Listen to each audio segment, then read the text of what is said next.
Hey, what's up, everyone? I saw Death of a Nation today by Dinesh D'Souza at the movie theater, and I wanted to share my thoughts on it. I actually really liked the movie as a whole. There was some good stuff. I think it's a great red pill against all the stuff Democrats have pulled and what they want to make America into. But I also thought there were a lot of loopholes and some other issues in it as well that I don't think were really covered, and I wanted to talk about those here. One of the big parts about the movie is that all men are created equal. This simply isn't true.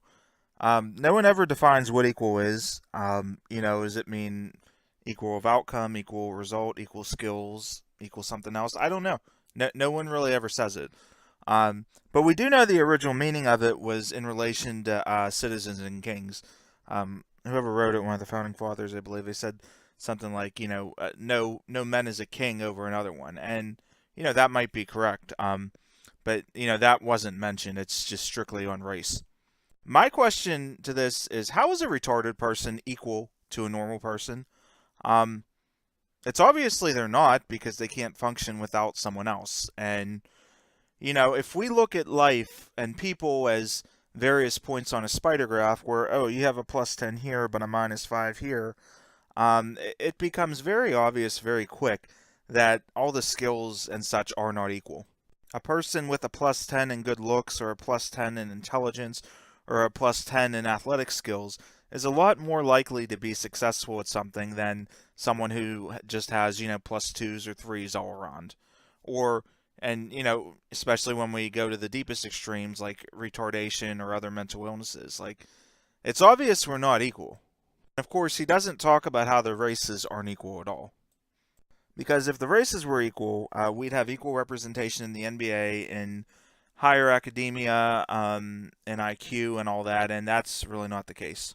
The movie really doesn't go into the power of the media. I've said before that the media is more powerful than any army. Not only can it shape the minds of millions, but it can do so forever because movies and stuff are taped and film is taped and you can rewatch it again. So it's endless how far that could go on. It could go on to the end of eternity. Dinesh also doesn't acknowledge that four of the five big media groups are Jewish owned, and it's really hard to say everyone's equal when 2.2% of the population owns everything. They had a segment where they talked about like over who rules who and who gives equal rights and who gives human rights, and it kind of says that religion gives human rights, Catholic and Christian religion, and they definitely do. But what I've determined is that rights only matter, until they're broken. So, even if I believe all this is true, if someone kills me, I mean, that's the end. It doesn't really matter. And the other question is, what really happens when there's people of other religions? You know what I mean? How does like Islam or Judaism or whatever work into that? And what happens when the whole concept is completely polluted by people like the Pope, Rights are really only determined by the person who breaks them. Like, I have all the rights in the world until someone comes and shoots me, and then it doesn't really matter because I'm done. This movie subscribes to the narratives about the Holocaust in Nazi Germany. It doesn't talk about the Jewish Communist Revolution of 1918 and 1919 or the Weimar Republic, which was a horrible social era where all kinds of obscenities and crap went on. And it doesn't really explain how those led to the formations of the Nazis. Jewish people were interviewed for this, and the whole Holocaust in Nazi Germany is as important to them as the skin on their backs and the breath in their lungs. That is the bane of their whole existence. And so it's really hard to kind of take their word for it. It talks about the Holocaust, but it doesn't talk about how the Nazis were losing the war and how they were suffering. They lost supplies. They had food issues. The weather was horrible. It doesn't really go into that, and it doesn't discuss how that might have made camp conditions to be worse than they should have been. And it also doesn't really discuss why the Nazis would have used gas chambers to take out people when throwing them off a cliff or doing something like that, is what would not only be much cheaper and easier, but a lot more effective. Finally, it also talks about Sophie Scholl. She's this leader of this White Rose Rebellion that they talk about who went against the Nazis by printing newspaper flyers and stuff, and they'd put it places. And the problem with that is that they don't scorn her for breaking the rules and going against the state and the country and all that.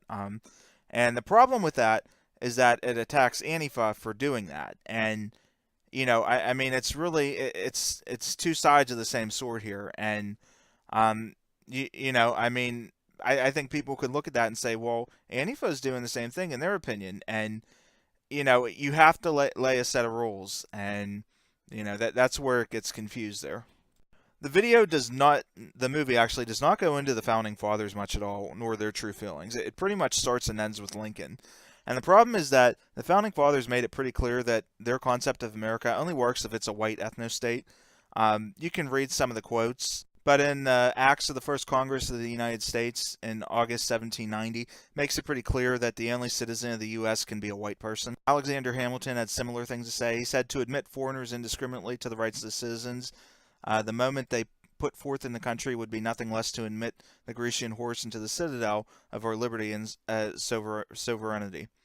It said the survival of the American Republic depends upon the preservation of a national spirit and a national character, which obviously someone from overseas can't have.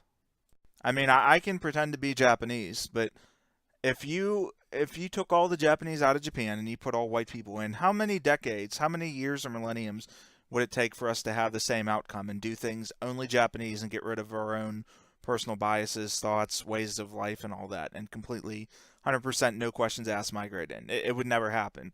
And that's one of the issues with this. And it's also my opinion that no race wants to be ruled over another race. No black person wants to be ruled over by a white man. White people like myself don't want to be ruled over by black people. And it doesn't go into this, and this is a pretty big thing to skip over. There's an interview segment with Richard Spencer. Dinesh hammers him for not wanting any more immigrants. And my question to that is, when do we have enough immigrants? We have more immigrants and more people in the U.S. and the world than ever before, and yet it's still not enough. When's it going to be enough? When they're 100% of the population? When they're 99? It just never stops, and you have to cap it, and it doesn't go into that at all. And the whole interview with Richard Spencer is really clipped and cut. And for stuff like this, you really need time to explain, and they don't give him that at all, so it's kind of worthless. I overall agree that he seems to be more of a toy for the left than a guard for the right, but I don't think this one did Dinesh any favors. This movie also doesn't go into the issues with the two-party system. He pretty much paints it as, you have to be right or left, but he doesn't really go into libertarianism, anarchy, or some other forms of government. I think if you're going to make a movie hammering the Dems, rightfully, I might add, and he did a good job of hammering the Dems here, but you have to bring that up because that's also another way of doing it that really would be unique and hasn't truly been tried. And finally, I think the film highlights the issues with America as a complete concept. Freedom of speech and freedom is great, but freedom and, the ability to do whatever we want has led to what we have now, where we have people trying to destroy the country because they're doing what they feel is in their freedom. We can't trust in the general population to do the right thing all on their own. People are too busy with other things. People got other stuff to do, and people haven't really been trained how to think that well. And they don't always make the best decision, and they're not always able to get out of the decision that they made. So I mean, it's really a complicated idea, and I don't think I fully agree. That's my thoughts overall. I really did like the movie. It made you proud to be American at some points. It helped, portray that we are on the correct side and we're doing, I think, what's best. But it also did have a lot of issues with it that I talked about. I would recommend go seeing it. It's not really a movie per se. It's more of a documentary. And so, it's not like you're going to the movies to experience, oh, wow, this is going to be fun or something. It's a different kind of movie because you're going to the movie to learn something. And that's a little unusual, I feel. But overall, that's my thoughts. Think about it. Feel free to discuss it in the comments. We'll see what we can go to. And that's my feelings. And thank you.